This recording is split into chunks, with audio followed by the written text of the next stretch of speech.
some mics on you Okay, before we great. got started here. Sound good? Yes. Why don't you do that?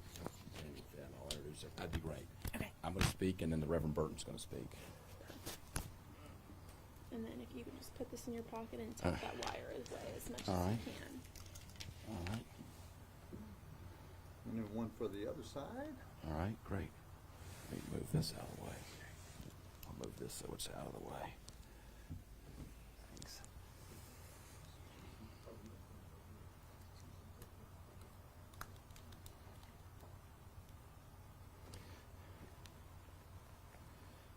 All right.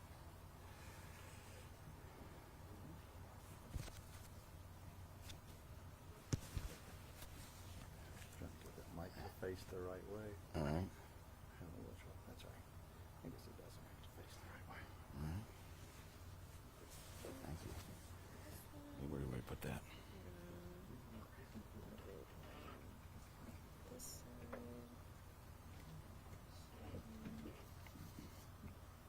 Can you put this thing in your pocket? Yes.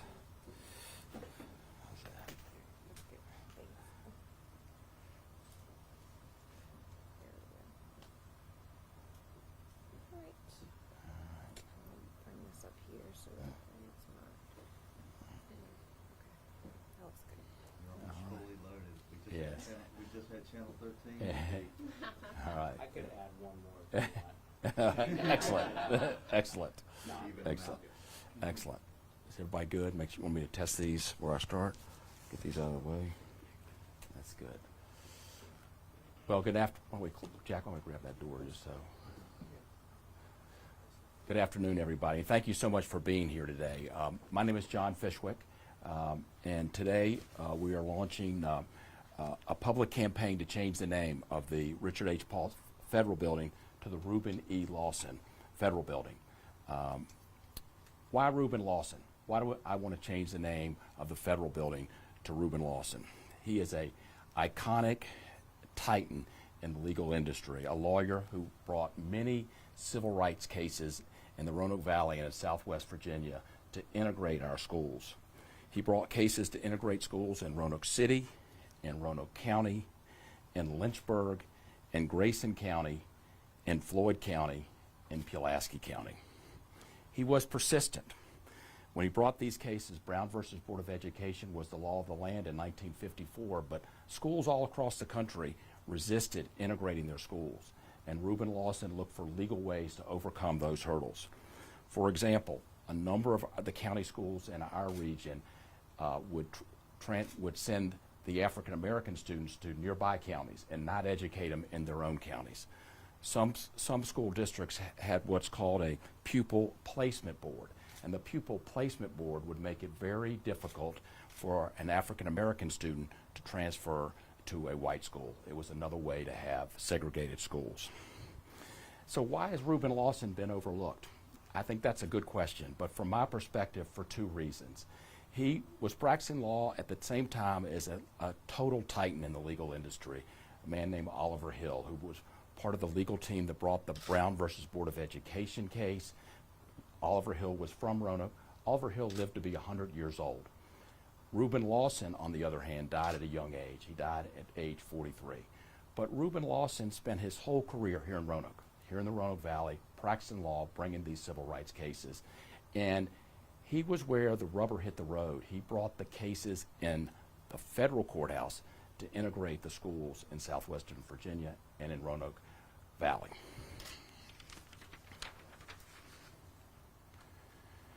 The name of the building is currently named for Richard H. Poff, and I want to commend him for his work with serving in the armed forces, as a congressman, and as a Supreme Court justice of the Virginia Supreme Court. However, he signed the Declaration of Constitutional Principles, known as the Southern Manifesto. It stood in opposition to racial integration and stood in direct opposition to the Brown versus Board of Education decision. He voted as a congressman against the Civil Rights Acts of 1957, 1960, 1964, and 1968. He voted against the Voting Rights Act of 1965.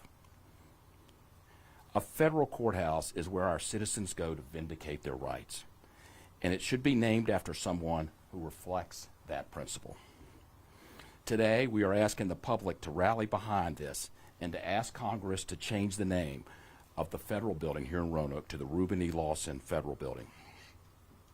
Now I'd like to turn it over to a good friend of mine, a man who is an icon within our community, and we'll probably have to switch all these microphones for him before I do that, and that is the Reverend Edward Burton. He was for 50 years the pastor at Sweet Union Baptist Church. Let me say that again, 50 years. He served this country in the armed forces, and he's an amazing human being. He is 95 years young. So Reverend Burton, why don't we get him to put all this stuff on you, and then we'll get you to say a few words.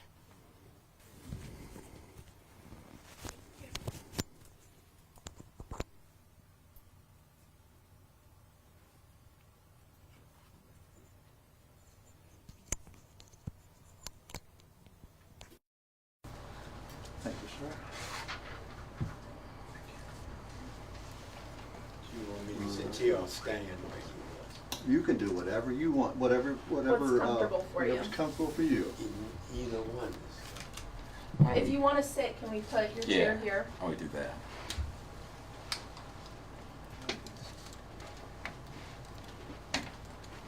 There we go.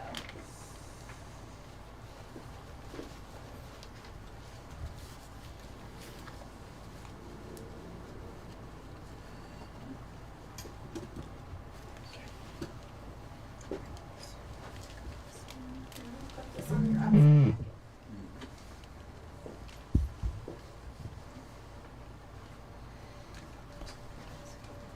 Can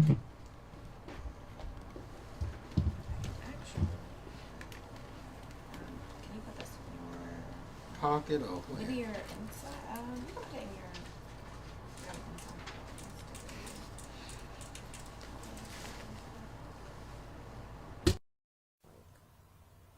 And Reverend, we don't want to mess up your name, so if you could say it and spell it before you get going, that would be awesome. I'll say it when you get ready for me. Okay. I think we are. All right, I'm Edward Burton.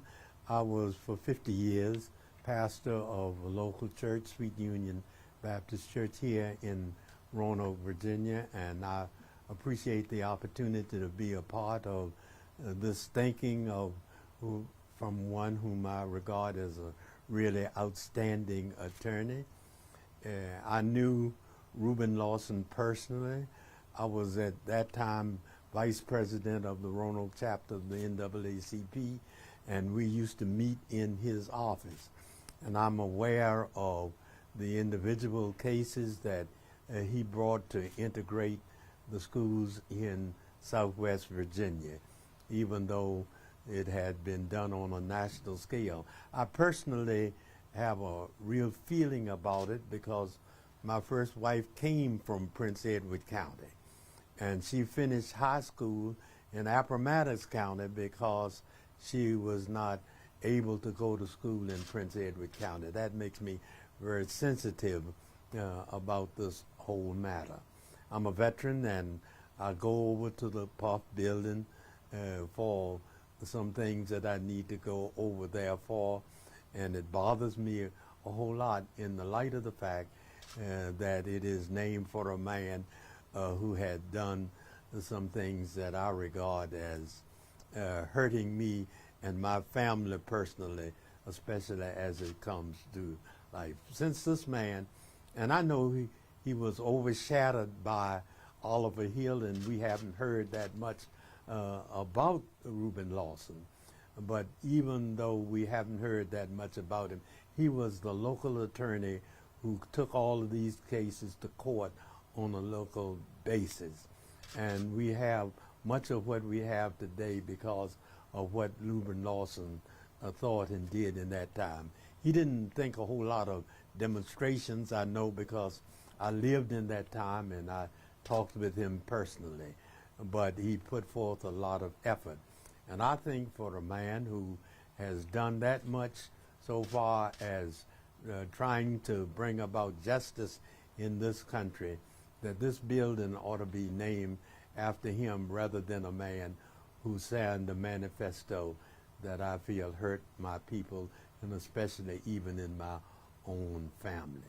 That's my thinking, and that's why I'm proud of this lawyer who has brought this idea to light, and I really support him, and I hope that the people whom I have contact with will join in supporting Mr. Fishwick in his effort. And I hope that one day I'll be able to go to that building and it'll be the Lawson building rather than the Poff building. Thank you for listening to me. Bless. Thank you. Thank you. Thank you. You take any questions? Be happy to. This one's for him. Do you feel like you're echoing what the community feels? You know how resistant change in the first place. Do you feel, have you heard from other neighbors that, yeah, we'd like to see this changed? The answer to that is that I don't think that I've heard a lot from neighbors saying this. However, we are living in a changing time, and a lot of other things come up now that people haven't thought about. I hadn't thought about it a whole lot, but now that I hear about it, I think that once the public knows about it, we'll have a lot of support that you haven't heard of in the past. You talked about we're living in changing times. What would this mean to the city to have this building be named after Reuben Lawson?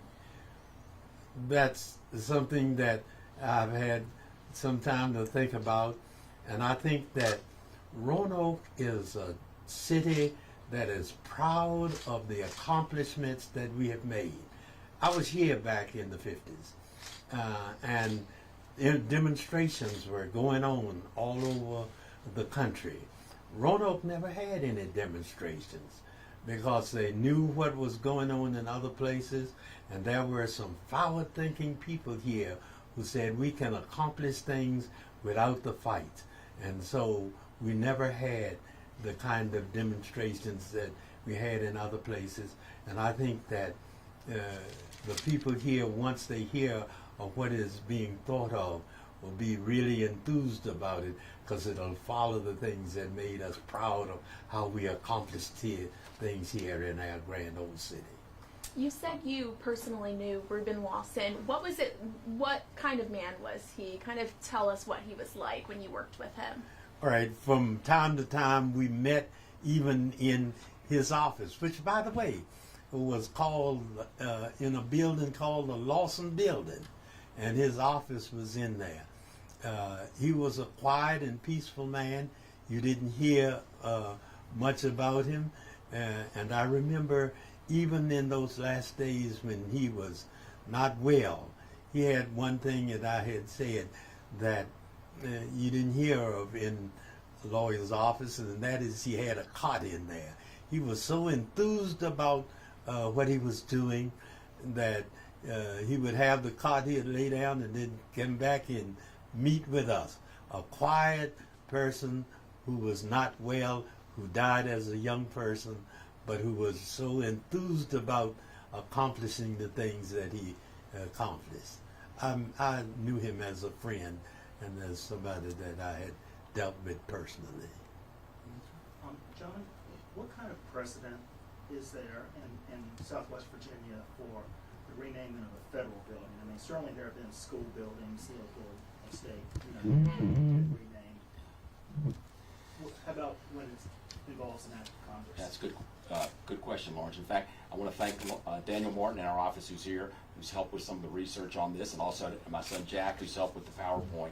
But there's not a lot of precedent for that, Lawrence. We have drafted a bill for both that we've sent to Congressman Griffith and Klein and to Senators Kane and Warner, asking where we've drafted the legislation and asked them to do it, and we think it'll take a federal act.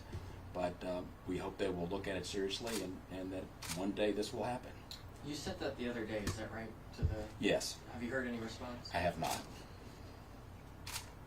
John, was this your idea, and what gave you the idea to do this? You know, Lawrence, I stumbled across a couple of Reuben Lawson's cases, and I just said, wow, this is really amazing lawyering and impressive. And I really didn't know much about Mr. Lawson, and so this summer we started researching him and finding out more about him, and we located all of his cases, and we we went to Charlottesville and found some of his original papers at the UVA Law Library, and I became more interested in him, and I knew he was, after reading his cases and reading about his life, I just knew he was a titan.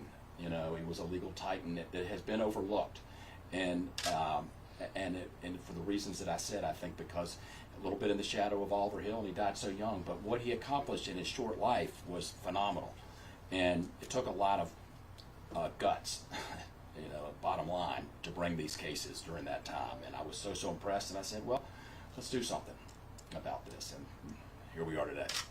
Why do you think he was overlooked?